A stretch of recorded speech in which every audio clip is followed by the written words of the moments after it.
scored by the young defenseman, Cal McCarr. Gets in there, Lewis. Yeah. Champion of the world. Bellingham. What a moment for the 19-year-old. Hughes creates space. Hughes shoots, he scores! Hughes has done it again! Voici Greg Langto et Yannick Godbout. Bienvenue dans l'épisode 98 de Show de cartes et cet épisode est entièrement dédié à la série 2, la sortie de la série 2 de Upper Deck et bien sûr de la fameuse carte recrue, la Young Guns de Connor Bedard. Écoute, lorsque j'ai eu l'idée folle de lancer ce podcast-là, j'aurais voulu essayer de faire de la numérologie puis de dire qu'au numéro 98, on serait arrivé à faire l'épisode la semaine que la Young Guns de Connor Bedard sort. J'aurais jamais été capable. Jamais. Yannickis Godbout, comment vas-tu? Très bien, toi, mon Greg. Ça va très bien, merci. Écoute, la numérologie, Connor Bedard, les Blackhawks de Chicago, me doit simplement dire qu'en quelque part, il y a peut-être quelqu'un en haut qui a joué un rôle dans tout ça. Puis ce gars-là s'appelle probablement Paul Oud. Alors, je veux simplement lever mon chapeau que j'ai pas sur la tête, mon drink atypique d'Étienne Boulay, mon faux amaretto sour à mon ami Paul, qui aurait été bien heureux d'entendre parler de ses...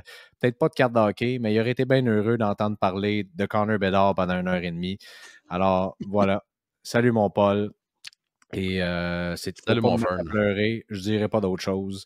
Ça va être ça. Yannickis, il y a eu... Attends une minute. Attends. Gorgé! C'est bon, cette histoire-là. Comme disait si bien un autre grand disparu du domaine sportif. Gorgé.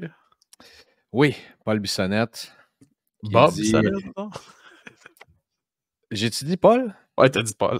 Oui, j'attends toujours d'ailleurs ma fameuse carte de Paul Bissonnette qui devrait arriver. Ça a pris 1 mois et demi avec eBay. Qui l'avait à Chicago, qui disait au vendeur, on l'a, tu diras à Greg, l'acheteur, donc, qui ouvre un ticket pour qu'on puisse y envoyer parce qu'on n'est pas capable, c'était n'importe quoi, mais là, j'aurai à la recevoir demain. Bref, on salue Bob Bissonnette également. Parce que je pense que le vendeur, il avait peur que tu changes de trip d'ici à ce que tu la reçoives, c'est pour ça. Non, inquiète-toi pas. Le trip de Biz est très présent. Ceci étant dit, Biz, on parle bien sûr de Paul Bissonnette, surnommé Biz. Yannickis, vous en avez sorti une pas pire, une petite Connor Bedard d'ailleurs à Saint-Bruno cette semaine? Une sucrée pour citer Powerbat Canuel. Écoute, bon, je reçois un appel hier à comme 9h10 du soir. Je regarde le numéro, voyons, j'ai dit qu'est-ce qui se passe? Et je réponds, allô? Hey, excuse-moi de te déranger, il faut que je t'annonce de quoi? Quoi? Tu sais pas ce qui est sorti à Saint-Bruno? Je sais pas. La Bedard Gold Foil Board. One of One. Incroyable. Mammouth. Incroyable. Une des 3 plus grosses cartes de OPC 23-24. On ne se comptera pas des peurs. Non? Et ça, c'est drôle parce que les employés est en train de faire des fameux pack battle. Donc, ça veut dire que si tu ouvres la plus grosse carte dans le paquet, c'est un peu comme jouer à bataille aux cartes. Là, si tu remportes la plus grosse carte, tu gardes le restant des cartes. Et à un certain moment donné, ils ont sorti 2 numérotés sur 100 puis ils ont dit il n'y aura plus rien dans la boîte, on va arrêter. C'est un papa qui est arrivé avec des kids qui collectionnent du Pokémon, qui ont j'aimerais savoir du Connor Bedard. Ils ont ramassé ça, ouvert ça dans l'auto. Et il revient, je pense qu'on a quelque chose de pas pire. Oh boy, boy. Tu sais, quelle belle histoire. Je suis content. C'est tout le temps le fun de voir qu'une telle carte puisse sortir, mais de voir un papa de famille avec des kids qui trippent sur le hockey, qui trippent sur Connor Bedard, des enfants dans la collection, dans le plus pur de la collection, puis dans l'esprit du hobby. Tellement de belles histoires. Mais, et on s'entend, là. Faut pas en parler. Question de quelques dollars ici aussi. Là. Non, mais là, on peut en parler, c'est Connor Bedard. Là, je vous avertis, ceux qui Là, les collectionneurs les plus purs, là, ceux qui n'aiment pas entendre parler de sous puis d'argent, là, je vous avertis, c'est Connor Bedard et c'est une sortie historique cette semaine. Alors, oui, si vous ne voulez pas entendre parler de prix et de ces affaires-là, là, on vous aime tous les collectionneurs, mais si vous ne voulez pas entendre parler de ça cette semaine, peut-être rejoindre le show la semaine prochaine ou celui de la semaine passée où est-ce qu'on parlait de baseball, c'était fabuleux. Et on n'a pas le choix d'en parler parce que c'est, je l'ai dit, c'est historique. Mais il y a d'autres choses qui sont passées aussi. Là, d'ailleurs, non, la série 2, on va en parler tantôt. La grosse nouvelle qui a frappé le hobby jeudi dernier, c'est l'achat de SGC par Collectors, qui est la compagnie qui détient PSA, Golden. Ils ont d'autres propriétés également, là. Mais SGC qui est, tu demandes à n'importe quel collectionneur, probablement la compagnie la plus stable, la plus constante lorsqu'il s'agit de grading, autant des évaluations de cartes, autant dans le vintage que le moderne, que l'ultra moderne. Ça a été une nouvelle qui a fait réagir beaucoup, mais je pense que la poussière retombée, je pense que le monde voit ça pas trop d'un mauvais œil, puis ça ne changera peut-être pas grand-chose à court moyen terme. Moi, tu vois, Greg, je pense que si rien ne change, il y a quand même une chose qui va changer et ça va être les prix.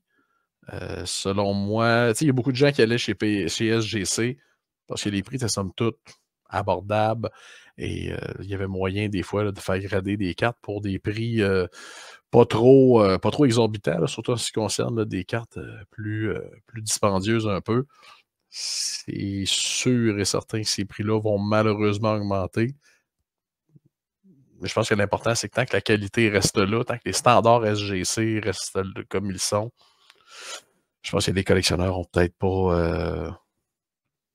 pas trop quelque chose à s'inquiéter, là, mais je suis encore sur mes gardes, je te dirais. Mais là où SGC est proactif, c'est notamment lorsqu'ils font des spéciaux, par exemple, sur Bowman ou Topps, Chrome, Baseball, qui vont sortir, ou même la Top Série 1, 2, peu importe, là, vont faire des spéciaux sur n'importe quelle carte, sont à 9 $ par exemple, pour l'évaluation.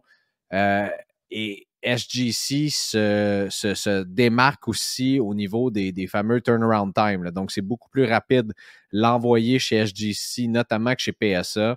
Et PSA sont peut-être rendus également saturés dans le marché, là. À un moment donné, quand tu grattes des centaines de milliers de cartes à chaque mois, voire même millions presque, là, t'es à un moment donné, à quel point tu peux continuer de dire je vais grandir puis aller chercher d'autres parts de marché. Tu sais, je veux dire, engager du personnel, tu formes du nouveau personnel puis tu deviens encore moins constant parce que c'est difficile de former du nouveau personnel comme ça à chaque semaine, chaque mois. Donc, tu sais, puis en même temps, j'ai écouté Sports Cards Nonsense, c'est intéressant. La nouvelle est sortie, puis ils ont enregistré juste après. Donc, ils étaient directement sur la nouvelle. Des fois, des fois ça tombe bien comme ça. Puis, on parlait à plusieurs sources dans les trois compagnies impliquées, donc PSA, Collectors et SGC. Et c'est vraiment comment je dirais, c'est vraiment un move de business qui est offensif pour empêcher Fanatics d'acheter SGC. Parce que Fanatics, c'est très tentaculaire, s'en vont partout. Je veux dire, non, c'est nous qui vont l'avoir. Puis tant qu'à avoir un compétiteur, ben pourquoi pas à ce moment-là diversifier notre offre puis avoir, faire de l'argent sur ce qu'eux autres font de l'argent aussi. Donc, ce qui n'est peut-être pas mauvais nécessairement. De se dire que tu détiens les deux compagnies qui ont la plus grande part d'un marché dans les cartes de sport, ça donne une solide assise aussi, là. 100% d'accord avec toi, Greg. Mais, écoute, tu sais que je ne suis pas un amoureux du changement. Alors, j'ose espérer que pas grand-chose changera chez SGC, là. Surtout les standards de qualité là, qui sont là depuis toujours. Il ne faut jamais oublier que SGC, ça a été parti par deux gars qui étaient chez PSA, qui trouvaient que PSA s'en venait un peu lousse, si on peut dire ça en bon français. Alors, espérons que tout ça reste comme c'était chez SGC.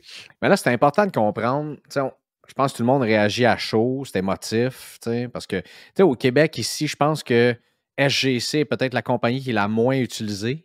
Absolument. PSA étant la plus grande, Beckett qui a encore des grandes parts de marché, TAG qui grandissent à vue d'œil, la demande en tout cas ici au Québec, et SGC peut-être parce que dans le hockey est moins reconnu, mais au niveau du baseball, football, basketball, SGC est clairement le numéro 2 là, en Amérique du Nord. Et dans le vintage également. Mais je pense qu'ici, on est très, très attaché encore à PSA. Alors, c'est pas PSA qui détient SGC, c'est Collectors. Et ça, il faut faire la différence. Là. Non, c'est vrai. Est-ce qu'on va se dire maintenant, OK, là, il y a une synergie, puis on pourrait faire tous les scénarios possibles avec Golden, PSA, SGC, tout ce que tu voudras.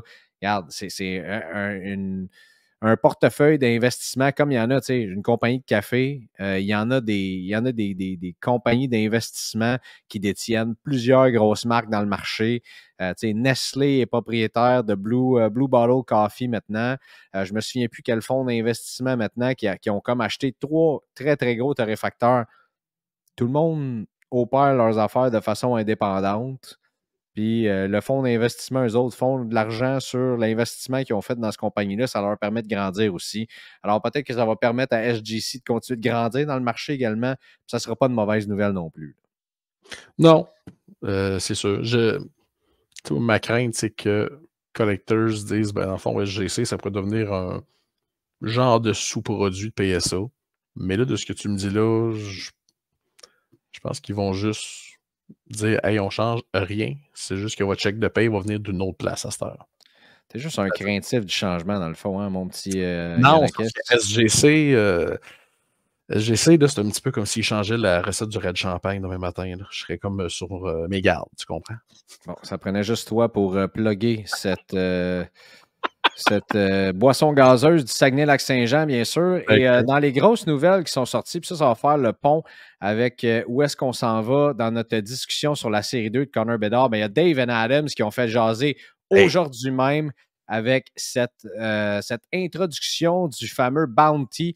Alors, la récompense qu'on donne de 1 million de dollars US, $1 million, comme dirait mon ami Dr. Evil, pour la Outburst Gold, la One of One de Connor Bedard qui sort cette semaine. D'ailleurs, je vais vous montrer les photos dans quelques instants, mais là, je ne veux pas attendre plus avant d'introduire notre invité de marque, le seul, l'unique, le beau, l'inimitable, Marco Baudouin qui est là. Comment ça va, mon homme? Hey, ça va très bien, vous autres? Ça va bien, merci. Tu rentres comme une tonne de briques, là. Ça sonne, c'est écœurant. J'essaie. Je voulais juste dire aussi que je suis d'accord avec tout ce que Yanakis a dit jusqu'à maintenant, même si je n'ai pas écouté et je viens d'arriver. Ah, c'est bon. Ça, c'est la meilleure façon. Ça, c'est la meilleure façon d'être d'accord avec Yanakis. Tu ne l'écoutes pas et tu te dis, je suis bien d'accord. C'est ma formule. Ça ne m'est jamais arrivé en 98 épisodes, mais si j'avais à être d'accord avec lui ou à ne pas l'écouter, c'est peut-être ce que je ferais. Ouais, il manque quoi, Greg? Est-ce que c'était voulu le 98e épisode pour la sortie de Connor Bedard numéro 98 ou? Ben, c'est ce que j'ai dit d'ailleurs au début, là. Que j'aurais voulu faire de la numérologie, j'aurais voulu essayer de tout faire. C'était quelque chose de complètement imprédictible. Ça se dit-tu, ça? Ça se dit. C'était pas... Imprévisible. Imprévisible, voilà. Imprévisible parce qu'on ne savait pas quand est-ce que cette fameuse série 2-là allait sortir. Puis moi, je te dirais que quand j'ai commencé ce podcast-là, la dernière affaire à laquelle je pensais, c'était la fameuse Young Guns de Connor Bedard. T'sais. Fait que, okay. La dernière affaire, peut-être pas la dernière, mais une des dernières, parce que je n'étais vraiment pas rendu là. Cela étant dit, voilà la photo officielle qui est sortie, parce qu'il y a déjà eu le fameux format TIN qui remplace le retail de cette année, qui est tombé sur les tablettes des Walmart aux États-Unis, comme on dit, STAZUNI, ou comme dirait François Maranda, Staz, une I. qu'est-ce que vous pensez? Votre réaction à chaud là, de cette toute première vision qu'on a de la carte de Connor Bedard? Vas-y donc, Marco. Ben, honnêtement, écoute, je veux dire, c'est pas incroyable et c'est pas non plus médiocre. C'est une photo tout à fait correcte. Est-ce qu'il aurait pu faire de quoi d'un peu plus grandiose? Peut-être, mais en même temps, je pense pas que personne s'attende nécessairement à voir quelque chose d'incroyable en termes de photos pour une Young Guns. Là, mais une chose est certaine, c'est que ça bat celle de Alexis Lafrenière. Prise à l'aréna de Saint-Eustache. Moi, je pense qu'on a tout à voir sur cette photo-là. Écoute, tu as Connor Bedard, tu as le logo des Blackhawks, puis tu as le numéro 98 qu'on voit très clairement sur les deux manches. Moi, ça me satisfait, j'ai rien d'autre à dire. Moi, je me demande juste, c'est qui le monsieur avec la bouche grande ouverte en arrière? Qu'on a l'impression qu'il vient de voir Frankenstein ou un extraterrestre, là, juste au-dessus de son épaule. Là. Il vient de voir Connor Bedard, justement. Là. Voilà, non, je sais, mais c'est parce que c'est comme la seule chose que je vois sur cette carte-là. Il y a juste toi pour voir ça. Non, mais Greg, c'est comme la McDavid Young Gods avec la fille qui est en train de texter en arrière. T'es comme. J'ai jamais vu une fille en train de texter sur la Young Guns de Connor McDavid. Eh oui, dans le background, tu iras voir. Il y a juste toi pour remarquer ces affaires-là, mais il faut faire attention parce que là, je vous ai montré la vraie. Mais il y a déjà eu une fausse vente sur eBay que je vais vous montrer avec plaisir ici, qui s'est fait à 1705 $ canadiens. Vous avez certainement vu ça passer. Même moi, je me suis fait avoir. Je me suis dit, OK, première vente qui est arrivée. Mais non, c'est une fausse carte qui s'est vendue en pré-vente ici avec une fausse photo. Mais c'est une pré-vente. 1705 $ et 96 cents canadiennes, plus le shipping. Les gars, vous en pensez quoi de voir une fausse photo en pré-vente comme ça? Et surtout le prix. Là. Je pense que là, on peut officiellement dire que c'était la première vente eBay, là, si c'est une pré-vente. Là. Mais est-ce qu'il y a un pauvre diable qui n'est pas juste tombé dans le panneau de payer 1700 $ pour une photo? Parce que je ne sais pas ce qui se passe là. C'est quelqu'un qui a juste utilisé une fausse photo de Young Guns pour faire une pré-vente de la vraie Young Guns. On dirait que c'est pas clair vraiment son annonce. Là. C'est ça? Oui, mais n'empêche que lorsqu'on va voir, tu sais, là, je vais me rendre tout de suite sur Card Ladder, par exemple. Là, Yanakis va dire qu'il aime mieux cette photo-là que l'autre. Oui, est-ce que c'était le cas? Il est en forme, Greg, à soir, hein? Mais non, mais est-ce que c'était le cas? Ça se peut. Là, je te voyais l'analyser, je me suis dit. Non, mais la photo de la Young Guns est 10 sur 10. Avec la magie du Photoshop en 2024, je ne sais pas croire qu'il n'aurait pas pu faire de quoi avec la face de ce pauvre monsieur-là qui sera immortalisé pour l'éternité. Pour l'éternité et un siècle dans le cœur des collectionneurs. Amen. Ça ne sera jamais pire que celle de Travis Kelce non plus. Là. Non, là. Et tu vois, tu as eu celle-là en pré-vente à 1705, puis tu en as eu une autre en best offer en pré-vente à 1352,53. Ça, c'est aujourd'hui, mais ça, c'est la vraie. Tu sais?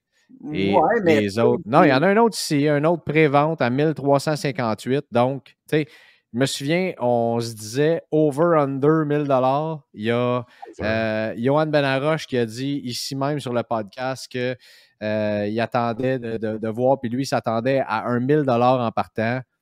Mais là, si les 3 premières pré-ventes se vendent en haut de 1300 $ canadiens, aïe aïe, là. Les premières enchères vont se terminer assez hautes. Là. Ça arrive souvent que dans la même journée, une journée de release, que les premières ventes sont considérablement plus hautes que les autres ventes dans la même journée. Fait que, tu sais, ça se peut que, exemple, mercredi à 10h, il y en ait qui se vendent à 1300, 1200, puis que dans la même journée, rendu à 10h le soir, que tu peux en avoir une pour 1100, ça ne baissera pas en bas de 1000, c'est pas ça que je dis, là. Mais souvent, pour beaucoup de sorties, je trouve qu'on a vu ça, justement des joueurs qui sortaient à un prix X, soit en pré-vente ou soit la première qui était sortie, la première vente. Puis après ça, quand on avançait même dans la même journée, ça pouvait baisser un petit peu parce qu'il y a tellement de boîtes qui vont s'ouvrir cette journée-là, puis le monde va vouloir vendre leur Connor Bedard. Ça fait en sorte qu'on va être bombardé de Bédard à vendre. Ceux qui veulent se dépêcher de vendre pendant le hype, certains n'auront pas le choix de baisser un petit peu leur prix par rapport aux autres, ce qui va faire en sorte qu'il va avoir moyen d'en acheter des moins chers que ça, je pense. Plus la journée va avancer, mais ça ne baissera pas en bas de 1000, là, c'est sûr. Non, mais ce qu'on se demandait, c'était le prix à la sortie. Ça, c'est les premières ventes eBay. Là où moi, je suis surpris, c'est de voir des préventes aussi hautes que ça. Et je comprends la première vente, là, ça aurait pu être n'importe quoi. On en a vu, par exemple, la fameuse SP1, la première, c'était vendu 1500 $. On l'avait vu le matin. C'était d'ailleurs quelqu'un ici au Québec qui l'avait sorti. Première vente, on avait vu ça. Les prix avaient descendu. C'était maintenu quand même. Avait remonté. Là, ça a redescendu un peu aussi. Les PSA 10 qui se vendaient dans les 5 chiffres, c'était complètement fou. Ça va être la même folie avec cette carte-là aussi.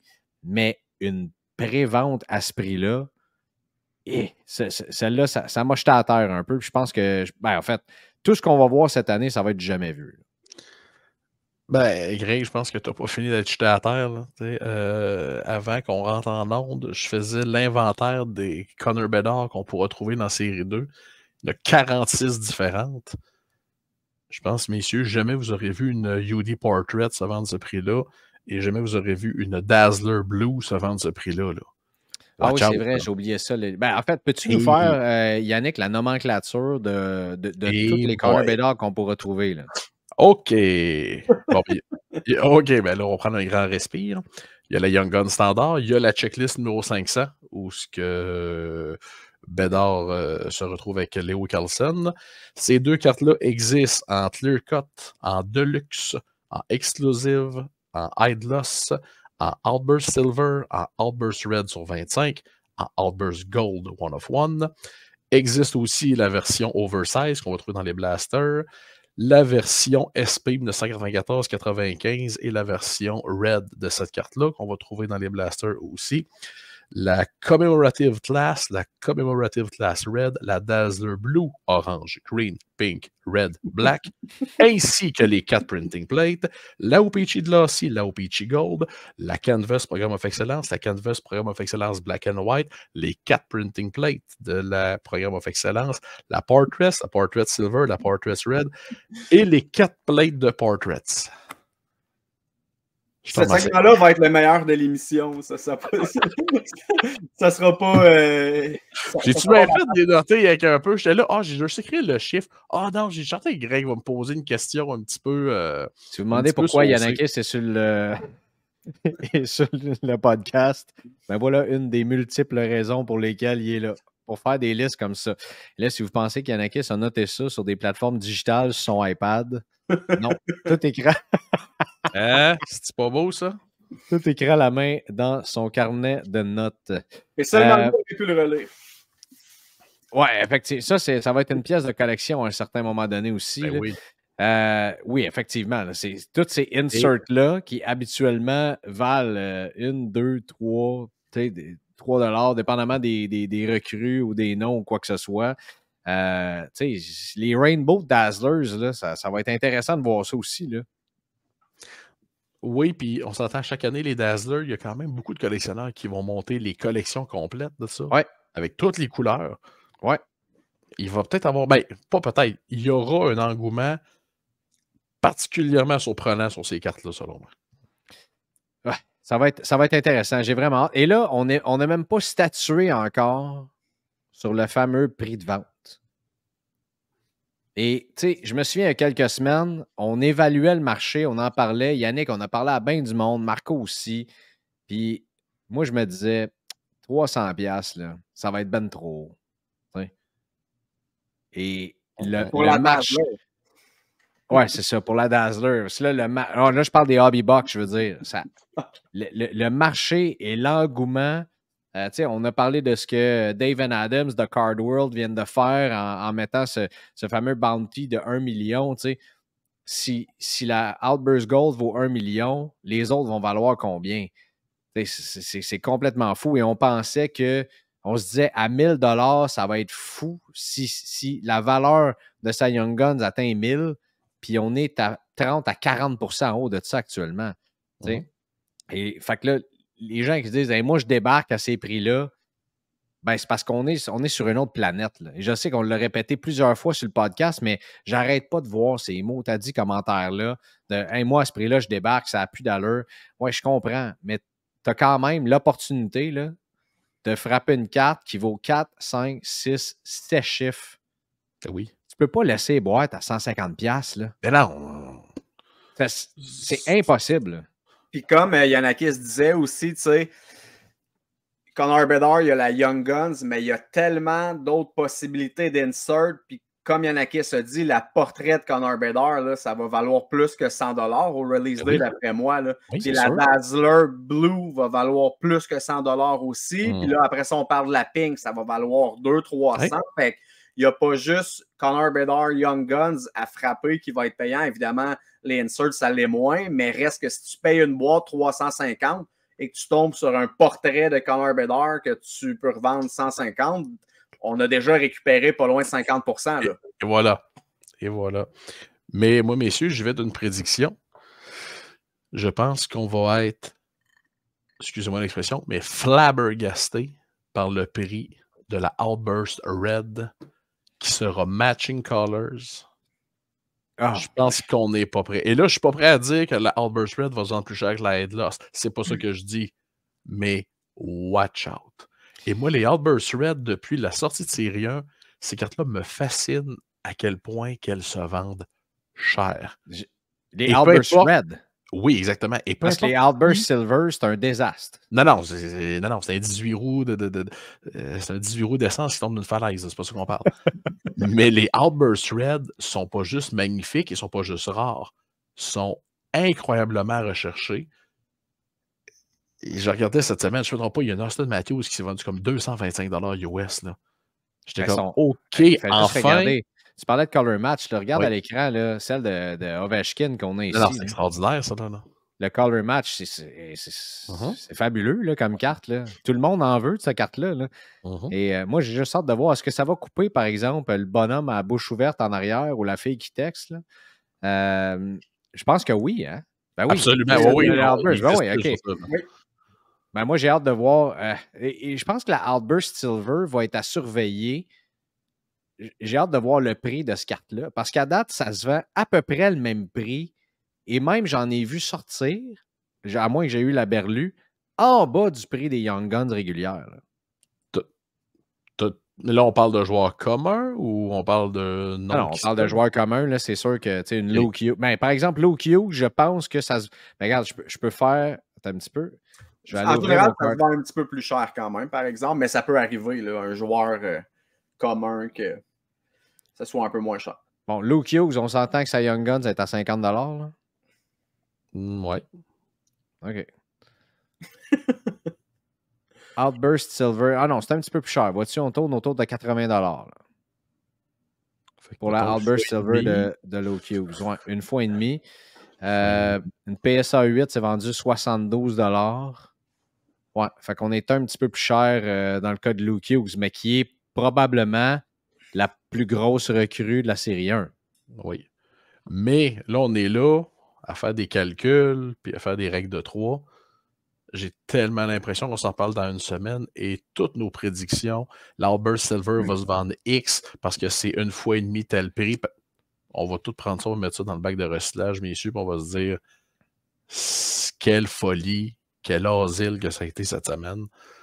Moi, je ne serais pas surpris que l'Outburst Silver se vende 2000. Oh, je suis dans le coin des 3000, mon Greg. Ah oui, hein? Oh oui. J'ai hâte de voir ça, en tout cas. Honnêtement, là, c'est quelque chose d'excitant. Puis là, ceux qui se demandent buy, sell, hold, Connor Bedard, c'est sell ou c'est hold. C'est pas buy. Non. Ça, on va mettre ça au clair tout de suite. Là. Attendez à la fin de la saison, puis vous verrez ce qui se passe avec les prix. Là. Mais ça, je pense que il y a des gens expérimentés qui, comme toi, partent à rire sur ce que je viens de dire, mais il y a des gens qui viennent d'écouter l'épisode, puis eux autres ont probablement jamais écouté ça de leur vie, puis ils arrivent là. Ce n'est pas le moment d'acheter la carte de Connor Bedard. À moins que vous dites, hey, moi, ça fait longtemps que j'attends, j'économise pour ça, je veux l'acheter la première journée, c'est un trip pour moi. C'est quoi? Have fun, mon chum, il n'y a pas de problème. De toute façon, s'il connaît la carrière qu'on pense qu'il va connaître, ça risque de valoir plus dans plusieurs années. Là. Non, exactement. Ouais, puis de toute façon, je veux dire, bye au release day, c'est jamais une bonne chose, à part peut-être 0,5% du temps, là, mais tu sais, je veux dire, c'est un concept très de base dans le hobby. Oui, effectivement. Mais on peut-tu débattre d'un sujet, messieurs? Est-ce que Léo Carlson, c'est un bye au release day? Ouais, là, un instant. Là. Un instant. Qu'est-ce qui se passe, M. Greg, là? Un peu d'ordre ici. Non, tu as tout à fait raison. C'est une bonne question parce que là, tu nous amènes sur le sujet. C'est ça pourquoi, non seulement il est là parce qu'il est beau, mais aussi parce qu'il connaît ça, puis il étudie à Checklist lui aussi. Marco Baudouin, avec qui on fait ça. C'est rendu une tradition. Là. À chaque fois qu'il y a une série qui sort, que ce soit 1, 2, peu importe, il est toujours là, puis on est très heureux de ça. Toute l'attention est sur Connor Bedard. Et elle va continuer de l'être, puis ça va durer les prochains 18 mois, les cocos. Attelez-vous, ça va être comme ça. Mais ça reste que 23-24 est une classe de recrues légendaire, à mon avis.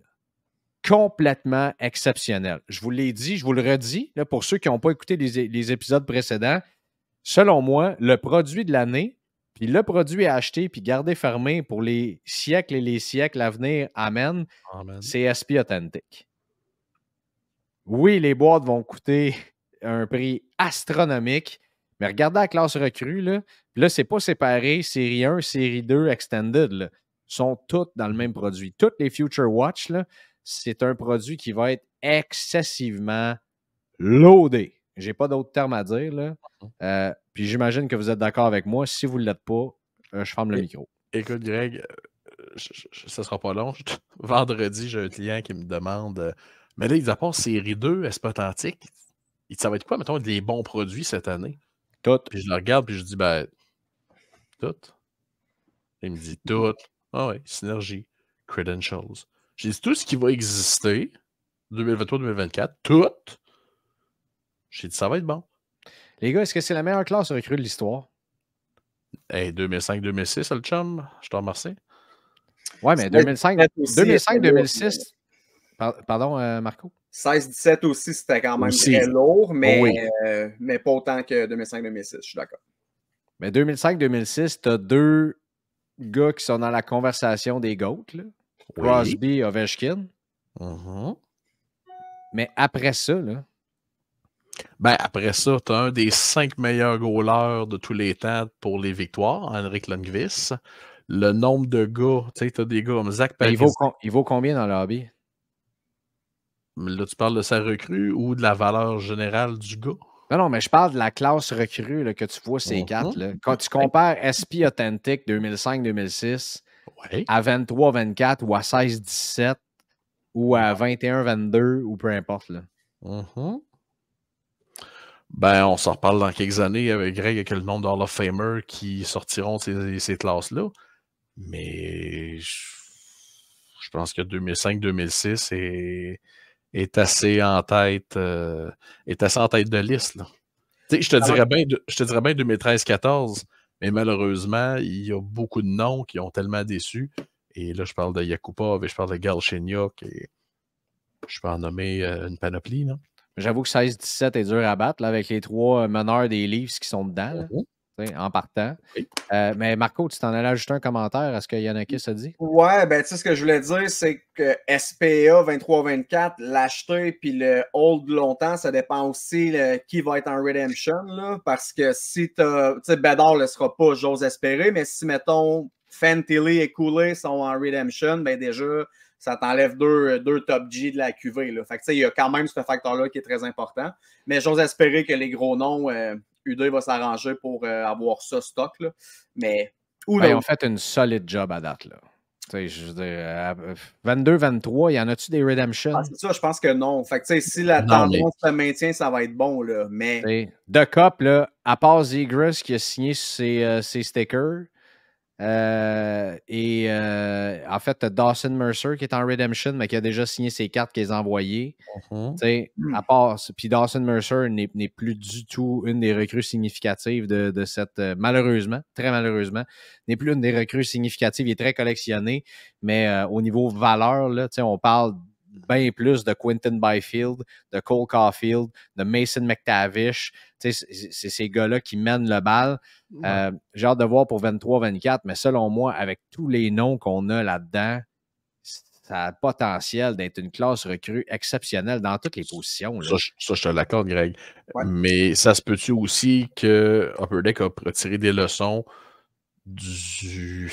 Je dirais pas le fiasco, mais c'est potentiel 2021-2022 où Sider, Raymond, McTavish, est-ce que Byfield...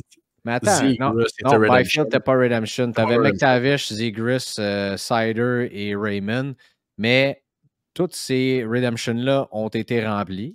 Je suis d'accord, Greg, mais on parle d'acheter une caisse et la laisser sceller. Oui, mais attends. Oui, malheureusement, ça a fait du dommage au produit, mais ça reste que ça a été un produit qu'on attendait tellement que tout le monde l'a ouvert. Honnêtement, là, je ne connais pas personne qui a acheté une caisse et gardé ça scellé. Du 21-22. Moi, je ne connais pas personne. Toi, tu vois beaucoup plus de clients, c'est certain, chaque semaine. Mais en même temps, il a fallu qu'on pousse rapidement pour sortir ce produit-là. Et c'était une histoire de semaines pour les deadlines. Hey, des McTavish, j'en ai acheté, puis pas à peu près. Là. Ils sont tous rentrés. Là. Ça n'a vraiment pas été long. Je pense que c'était une histoire de quelques jours, semaines, puis ça a été envoyé aux collectionneurs. C'était vraiment une histoire de deadline, je pense, dans lesquelles Mason McTavish n'avait pas envoyé ses cartes. Et ça a été la même chose. Celui qui ça a été un petit peu plus long, c'est Lucas Raymond. C'est celui qui ça a été un petit peu plus long. Mais sinon, toutes les cartes, je veux dire, ont été remplies ou presque. Là. Fait que je pense que c'était vraiment qu'on retenait, on voulait garder la date de production du produit, la date de sortie, au lieu de le repousser encore. Et n'oublie pas, il a été sorti juste avant le show de Toronto aussi. Je pense que ça, c'est important pour Upper Deck également. Là. Non, mais ça avait été un splash énorme, là, la sortie de ce produit-là à l'expo. Là. Fait que ça, c'était du damage control. Mais sinon, tu sais, je pense que là où le hobby s'en va, puis avec l'importance de la classe recrue de cette année, tu sais, ce qu'ils ont fait en 22-23 m'a beaucoup, beaucoup, beaucoup rassuré, moi. Non, moi aussi. Je t'estime pas là-dessus, mais il suffit d'avoir un ou deux déplaisants qui fait la baboune et qui décide de ne pas signer à temps ou de juste pas signer du tout. Et on peut se ramasser avec des produits un peu moins intéressants, mais en tout cas, Dieu merci, ça ne sera pas M. Bédard qui prendra cette décision. Quand tu dis un ou deux déplaisants, tu parles pas de moi puis Marco, là? Je parle pas de Marco. C'est ce qui s'appelle la mettre sur le tape à Yanakis. Bon, hey, est-ce qu'on parle de checklist? Parce que ta question, là, tout ça, cette conversation-là qui dure depuis ben trop longtemps, c'est arrivé avec ta question de Leo Carlsson. Est-ce que Leo Carlsson est un bail? Si nous autres, on est assis ici en train d'en parler, c'est parce qu'on n'est pas tout seul à penser à ça non plus. C'est certain qu'il y en a qui se disent, regarde, moi, la loterie Bédard, j'ai pas les moyens de me lancer là-dedans. Peut-être pas l'intérêt, peu importe. Leo Carlsson, je l'aime beaucoup comme joueur. Je vais le collectionner. Je vais aller chercher ses cartes. Ils vont acheter les Ducks dans des case breaks. Ils vont tenter d'aller chercher sa carte aussi. C'est le deuxième plus gros nom, je pense, dans cette série-là. Alors, la 451, ce sera Connor Bedard. Leo Carlsson est certainement le deuxième plus gros nom. C'est la 468 qui est là. Alex Laferrière des Kings, moi, ça va m'intéresser, mais peut-être un petit peu plus tard. Il y a Zach Benson avec les Sabres de Buffalo. Je crois. Qu'est-ce que tu en penses, mon Marco? Ben, Zach Benson, numéro 3, sans équivoque. Là, même que, considérant le fait qu'il est nord-américain, il pourrait éventuellement challenger Carlsson pour le prix, là, et non pas pour devenir un meilleur joueur que lui. Mais on le sait, des fois, les Nord-Américains ont plus la cote que les Européens. Donc, et moi, Benson, c'est mon chouchou depuis longtemps aussi en termes de prospect. J'espérais que le Canadien le repêche. Mais clairement, numéro 3, Benson, il n'y a aucun doute là-dessus. Très spectaculaire, il va produire beaucoup offensivement. Normalement, c'est bon pour la valeur des cartes. Mathieu Poitras, je pense qu'il n'est pas non plus... qu'il va avoir une certaine valeur aussi à la sortie là, avec les Bruins de Boston. Selon moi, ce gars-là, puis Marco, corrige-moi si je me trompe, je pense que ce gars-là est la carte cachée du produit parce que Poitras, il est mort jusqu'à la fin de l'année. Il est blessé jusqu'à la fin de l'année. Ouais. A déjà tombé dans l'oubli, selon moi, de bien des gens. Le fait qu'il y a un gros B dans son chandail, une énorme base de collectionneurs. Et je pense que ce qu'il nous a montré à date, en tout cas, moi, m'a quand même impressionné. Là. Je pense que. Je me trompe peut-être, là. Mais j'ai l'impression que ça serait à acheter. Non, mais oui, je suis assez d'accord. Comme tu l'as dit, normalement, il y a quand même beaucoup de collectionneurs pour les cartes des joueurs des Bruins. Poitras a été quand même une grosse surprise là, de faire le club cette année parce qu'il est encore ultra jeune. Il a été un peu moins bon au tournoi mondial junior, mais ça arrive. Puis là, c'est ça, il s'est blessé. Fait que probablement que sa valeur va être un petit peu plus basse à cause de ça. Je disais tantôt que normalement, acheter, buy or release, c'est jamais vraiment une bonne idée, mais dans le cas d'un joueur blessé, ça peut l'être aussi. C'est justement un cas où ça change la donne quand même. Fait que oui, ça pourrait Poitras. Je ne dis pas que ça va tout casser éventuellement, mais en termes d'augmentation en pourcentage, pourrait très bien arriver au camp l'année prochaine, refaire le club et que ça remonte à ce moment-là parce que le talent est là, ça c'est sûr. Les Ducks, qui est clairement la deuxième meilleure équipe à prendre là, si vous faites des breaks et vous tombez sur les Ducks. Là, parce que non seulement tu as Leo Carlson, mais tu as Tristan Luneau qui est là. Puis tu en as un autre qui est là qui s'appelle Pavel Mintyukov, qui lui, il est capable de jouer au hockey, puis pas à peu près. Là. Ben oui, Mintyukov, c'est un choix. Ça reste un défenseur, tu vas me dire. Oui, mais c'est un défenseur offensif qui est capable de mettre des points. Lui aussi est encore très jeune, connaît une très bonne saison, a été repêché top 10. Les Ducks ont beaucoup d'armes offensives. Je pense que ça va faire du point là pas mal dans les prochaines années. À quel moment exactement ça va démarrer? C'est toujours difficile à prédire quand le club est jeune comme ça et qu'il y a moins de bons vétérans autour, mais le talent est là, c'est indéniable. Effectivement, c'est un défenseur, ça peut poser problème peut-être, mais point de vue potentiel offensif, là, Mintyukov est là en tabarouette. Là. Tu parlais, Greg, d'équipes dans un break. C'est important de mentionner, il y a 8 équipes où il y a 0 Young Guns. C'est-à-dire, le quart des équipes de la Ligue n'ont pas de Young Guns dans série 2. OK. J'ai pas fait la liste des équipes, là, mais... Ben ça, probablement, tu sais, si c'est pour, par exemple, on parle des Breakers qui vont ouvrir du produit solidement cette semaine. Si on parle de ces cas-là, à ce moment-là, ils vont sûrement mettre les équipes dans d'autres qui vont regrouper des équipes à ce moment-là. J'imagine que c'est ce qu'on va voir. Là, je n'ai pas vu tant que ça passer, là. Mais un autre aussi qui va passer sous silence parce qu'il est dans la même équipe que Connor Bedard, mais c'est Kevin Korchinski. Oui, solide. Korchinski, un autre défenseur offensif. C'est sûr que cette année, il n'y a pas grand-chose à Chicago. Fait que malheureusement, il ne met pas beaucoup de points sur le tableau, mais ça reste quand même que les aptitudes sont là quand il va prendre un petit peu plus d'expérience, qu'il va être mieux entouré, avoir plus de joueurs à qui passer la rondelle. Korchinski aussi, niveau plafond offensif, là, il est là. Il est au même niveau pas mal que Mintyukov, je dirais. Et je viens d'en voir un nom qui a retenu mon attention chez les Maple Leafs de Toronto. Puis là, vous allez voir où est-ce que je m'en vais, là. Bobby McMann. Tu l'es pas. Tu l'es pas. Ben, McMann est on the roll présentement. C'est ça qui arrive. Ben oui. Ouais. Quand Austin Matthews score, McMann en met un dedans aussi. Mais il y a 27 ans, tu sais. C'est comme c'est now or never, McMann. Oh oui. Oui, mais on a quand même eu. C'était qui l'an dernier? Là, j'ai un blanc de mémoire parce qu'on met tellement de noms, mais qui avait eu. Il jouait avec les Canucks de Vancouver. Il a été échangé à Calgary. Kuzmenko. Ah, c'est ça, exactement. Lui aussi, ouais. qui est pas jeune, puis qui avait eu sa Young Guns qui est sorti sur le tard. Puis il n'y avait pas eu aussi un autre joueur des Maple Leafs. Michael Bunting. Exactement. Qui est rendu avec les. D'ailleurs, vous irez écouter son entrevue à Spittin' Chicklets. C'était vraiment, vraiment cool comme entrevue. Qui était sorti. Puis c'est deux gars qui ont eu quand même une bonne valeur. Là. Surtout Kuzmenko, il y a eu un solide buzz autour de lui l'an dernier. Sinon, le Canadien qui en a quand même quelques-unes. Lucas Condotta, vous allez me dire, c'est pas les plus grosses Young Guns, mais il y a tellement de collectionneurs qui veulent ramasser les cartes des jeunes des Canadiens, ou à peu près toutes les cartes possibles et impossibles du club. Tu as Lucas Condotta et tu as Joel Teasdale, effectivement. Il n'est plus là. Non, malheureusement, mais quand même, qui a joué quelques matchs aussi. Fait quand même, tu sais, quand on disait la profondeur de ce checklist-là, c'était la même chose dans Série 1 qu'on disait, il y a tellement de jeunes talentueux qui sont là. Maintenant, ça va-tu se traduire? Juste Askarov, Dustin Wolf, par exemple, dans Série 1 avec Luke Hughes. Là, tous ces gars-là vont avoir des Future Watch un petit peu plus tard aussi. Écoute, quelle année qui s'en vient. Là. Puis il y a un autre que tu n'as pas nommé aussi, Connor Zary.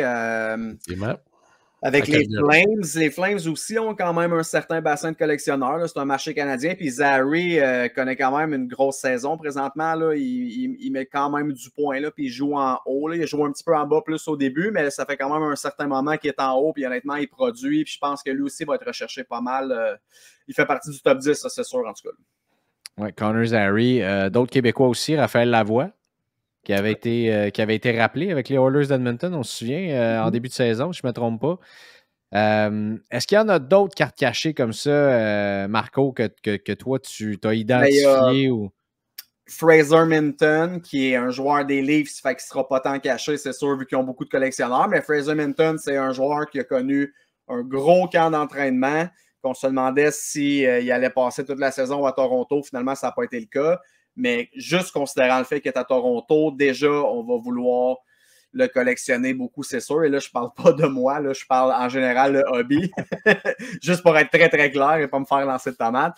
Mais c'est ça, il avait connu un gros camp, puis il avait joué entre autres 2 matchs préparatoires contre le Canadien. Je ne sais pas si vous vous souvenez, mais il avait été vraiment très, très bon. Fait que je pense que lui, il va être beaucoup recherché pour ça aussi. Sinon, ben, il y a Dimitri Voronkov avec Columbus, qui est comme 5e meilleur pointeur des recrues dans la Ligue cette année. Un gars qu'on n'attendait pas là tant que ça, mais qui est un gros bonhomme, qui a du grit, puis tu sais, genre de joueur aussi qui peut être apprécié quand même dans le hobby, mais il joue à Columbus, puis c'est un Russe. Fait que c'est 2 facteurs qui jouent contre lui, mais si tu regardes juste la production offensive, il est quand même 5e meilleur pointeur des recrues dans le circuit. Fait que veux pas, tu n'as pas le choix de le nommer aussi dans le top 10, je pense. Columbus, d'ailleurs, qui vont peut-être finir par échanger Ken Johnson. Ça continue comme ça. Là. Ben là, il est blessé pour le restant de la saison, mais c'était des grosses rumeurs là, qui circulaient. Ouais, en tout cas, Ken Johnson, moi, s'il devient disponible, c'est un petit magicien. J'aimerais bien ça. En même temps, c'est un petit joueur. Fait qu'il faut toujours que tu fasses attention de ne pas trop en avoir. Mais point de vue talent offensif, là, c'est quelque chose. Ken Johnson, c'était pas mal mon espoir préféré de sa QV, honnêtement. Là. Point de vue, regarder un joueur jouer, là, lui, il est impressionnant. Yanakis? Rien à ajouter? Je pense que Yanakis, c'est mute. Es-tu sur mute? T'es sur mute, mon beau Yanakis? Je ne sais pas pourquoi tu es sur mute dans un épisode comme ça, mais tu peux y aller. J'allais dire, je n'ai pas les connaissances et la passion des prospects que Marco a. C'est pour ça qu'il est sur le show. Mais qu'est-ce que vous pensez, messieurs, du checklist des Young Guns Canvas pour série 2? On s'en allait là-dessus. Par la suite. Laisse-moi juste le trouver ici sur Beckett parce que merci Cardboard Connection d'avoir arrêté de faire... Je comprends pas. Pourquoi ils ont fait ça? D'habitude, ils le sortent toujours. J'étais bien fâché. Ça fait très longtemps. Ça va être intéressant. Les Day with the Cup, là. Jonathan Quick avec les Golden Knights. Veux-tu même briser le cœur, toi, encore plus? Alec Martinez avec les Golden Knights. Veux-tu continuer de me briser le cœur, s'il te plaît? Seigneur. Mais regarde, la William Carrier, Day with the Cup, là. Jonathan Marchessault, là. Ça avec, là, ça paraît pas, mais on pense juste de se dire, est-ce que je vais tomber sur la Young Guns de Connor Bedard dans ma caisse? Ça, c'est des cartes qui, selon moi, vont avoir un certain prix aussi, là. Marchessault et Carrier. Peut-être pas Quick, là, mais quand même. Et Paul Cotter, c'est-tu moi, Marco, ou commence à avoir un pop et buzz autour de ce gars-là? Là? Ben, pour vrai, il a une bonne saison. Puis, tu sais, on dirait que Vegas a tellement pas beaucoup de profondeur en offensive qu'il y a quand même des chances de se faire valoir. Mais Cotter, c'est un gars qui, tu sais, je parlais de Johnson qui est le fun à avoir joué. Cotter, c'est ça aussi. Là. Il y a des mains, il y a des feintes, puis il y a des bons skills offensifs. Là. Il n'est pas endormant pas en tout. Mais, tu sais, à quel point ça va débloquer, je le sais pas. Mais pour l'instant, il y a une bonne saison, puis il est le fun à avoir joué. Ça, c'est sûr. Fallait le faire vraiment pour avoir un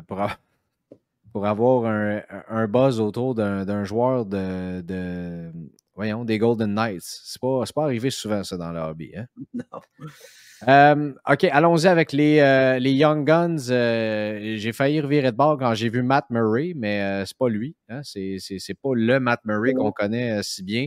C'est celui qui joue pour les Stars de Dallas.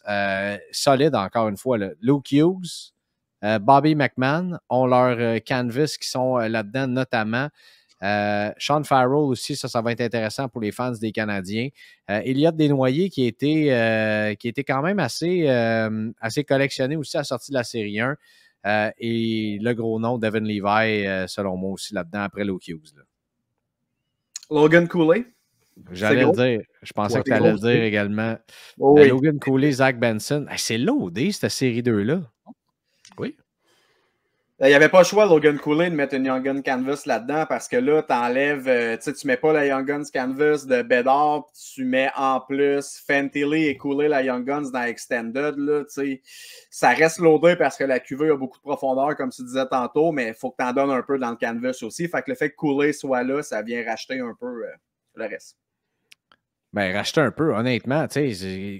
Combien, là, rappelons, là, parce qu'on a eu le changement de format. On a 12 paquets de 12 cartes. Là-dedans, 3 hits par paquet. Ouais. Et par boîte, tu es supposé d'avoir tes mêmes 6 Young Guns. Et tu as combien de canvas par boîte? Et boy, 2-3. ouais, environ. C'est pas 4? Oh, peut-être. Ben, c'est 4 canvas qui incluent les Pong, canvas, pas juste les Young Guns. Là, tu me pognes. Puis, mais bon, ça, c'est sûr que les canvas en soi, puis tu sais, dans les canvas, tu as les printing plates et tu as aussi la black and white. Mm-hmm. Je me suis rendu compte il n'y a pas si longtemps que ça qu'il me manquait dans mon fameux Rainbow de Brent Clark.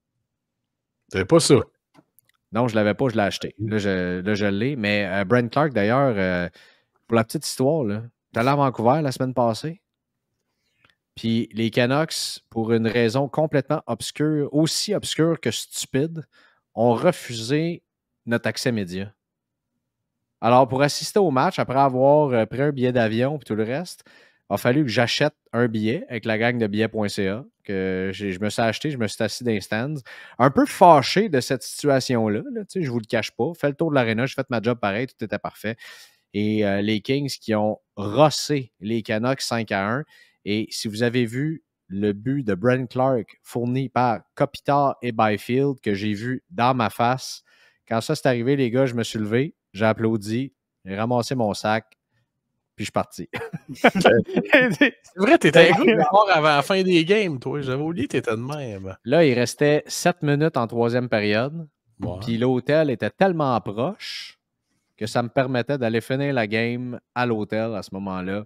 Rendu 4-1 Kings, c'était beau. Là. Je pouvais dire, je vais éviter la cohue de la sortie de l'aréna. Alors, on fera pas le... Ça, c'est intéressant, par exemple, les canvas retired. J'ai bien hâte de voir celle de Maurice Richard.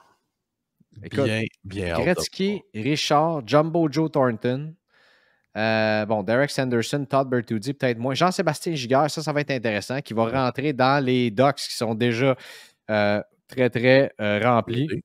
Yari Curry avec les Oilers d'Edmonton. Patrick. La C248, Patrick Roy avec les Canadiens de Montréal. Ronick avec les Blackhawks. Rod Gilbert, Shane Doan, Mike Bossy.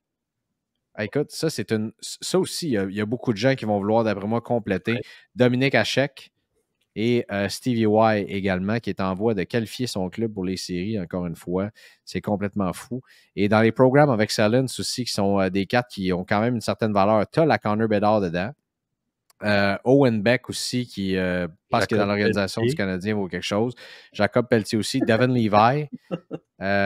Simon Gagné. Vraiment? Ben avec Todd Harvey, Brian McCabe, Wade Redden, on est dans le rétro ici. Brandon Morrison. Aïe. Mais on aurait peut-être pu s'en passer de tout ça. Là. Brandon Morrison qui a connu ses meilleures années en jouant avec Bertuzzi et Naslund. Quel trio de fou, hein? Quel trio de fou. Greg, je prends le crachoir parce que le collectionneur old school en moi est un petit peu ému par la collection Monster Season qu'on trouvera dans Série 2, qui est composée de 82 cartes de Connor McDavid, une carte pour chaque match qu'il a joué l'an passé. Et les cartes parallèles sont numérotées sur 153. Ça, je trouve ça excellent. Je pensais que tu allais me parler de la UD Portrait P31. De Gritty? Oui. Ouais, était sur ma liste, exactement. Mais j'ai aussi la série des Director of Boards. Gritty qui se vend assez cher dans le hobby, hein? Oui. Disons-nous une vraie affaire. C'est la mascotte qui se vend le plus cher? Je pense que oui, hein? Avec raison. Ouais, je croirais. Hey, honnêtement, ça aussi, là, c'est la dernière fois que je vais faire référence à ça. J'étais allé à Philadelphie, là. Je peux vous dire, effectivement, avec raison. Eux autres, ils savent comment utiliser une mascotte pour vrai. Là. Le show, ça glace avec Gritty avant que l'équipe rentre. Là, et avec tout ce board-là en 4K avec les flammes qui sortent. Et là, la glace qui devient comme en feu avec Gritty au centre qui fait son show. Avez-vous vu qu'ils l'ont déguisé en Spider-Man en fin de semaine? C'est complètement exceptionnel. Gritty, là, c'est la meilleure mascotte. En fait, les mascottes de Philadelphie, là, Philly Fanatic aussi, là, complètement fou. Monster Season, effectivement. Ça, là, si quelqu'un me sort le set de Monster Season de Connor McDavid, à un moment donné, là, qui est complété, là, c'est fou. Là. Non, mais je pense que c'est quelque chose qui va être faisable, mais c'est quelque chose qui va être pas mal plus populaire qu'on peut le penser. Mais je te le dis, Greg, j'ai vraiment un faible sur les Director of Boards qu'on trouvera en version normale, en version Sparkle et en version Gold Sparkle. On va analyser tout ça dans quelques instants sur notre Patreon, si tu veux bien, mon cher Yanakis. Marco, tu restes avec nous aussi. À tout le monde qui nous écoute sur les ondes de BPM Sport, merci beaucoup d'avoir été là. Vous êtes probablement tombé par hasard sur les ondes radiophoniques, puis c'est un plaisir d'avoir été avec vous. Et pour ceux qui veulent poursuivre la discussion avec nous autres, c'est très facile. Patreon.com/show de cartes ou si vous êtes sur Spotify, Apple, YouTube, quoi que ce soit, simplement cliquez le lien qui est juste en dessous de l'épisode. Qu'est-ce que ça vous donne? Mais ça vous donne accès aux épisodes complets comme ça. Donc, le contenu extra et exclusif qu'on vous présente, ça vous donne accès également aux épisodes avant les sorties sur toutes les autres plateformes. Ça vous donne aussi un 15 $ de crédit en break par mois chez Stack. Ça vous donne 10 $ de rabais pour l'évaluation de vos cartes, que ce soit chez PSA, Beckett, Tag ou est-ce que c'est SGC, ça a été annoncé? Ah, ben, pas encore. Peut-être que je viens de dire quelque chose que je ne devais pas, mais je l'ai dit pareil. Ça vous donne également notre gratitude éternelle, accès à des tirages, des affaires comme ça. Puis honnêtement, là, pour les membres Patreon qui ont acheté, je ne peux pas parler de prix, là, mais les membres Patreon qui ont acheté la série 2, qui ont eu le droit à accès à cette pré-vente-là avec Stack, là, j'espère que vous allez rester abonnés à vie parce que vous avez eu un solide deal. Et c'est peut-être pas la dernière fois qu'on fait quelque chose comme ça. Alors, on vous invite à vous joindre à notre Patreon pour encourager. Regardez d'ailleurs, Yanakis, comment on a réinvesti dans le setup chez lui. C'est complètement exceptionnel. Comment il est beau et illuminé cette semaine. Merci à tout le monde encore une fois. Nous, on continue la discussion sur notre plateforme Patreon et on vous souhaite une excellente semaine. Puis surtout, attendez un instant, une excellente sortie de la série 2 d'Upper Deck qu'on attend depuis à peu près 7 ans et demi.